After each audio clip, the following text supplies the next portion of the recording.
Alright, this is March 26, 2019, and they are ripping down the largest subsidized housing complex in North America that was ever built.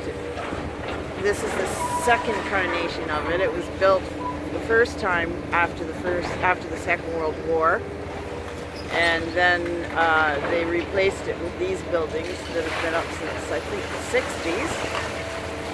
And I'm sure our building at 40 Oak will be suffering the same fate in the next few years because it's getting to be pretty bad too.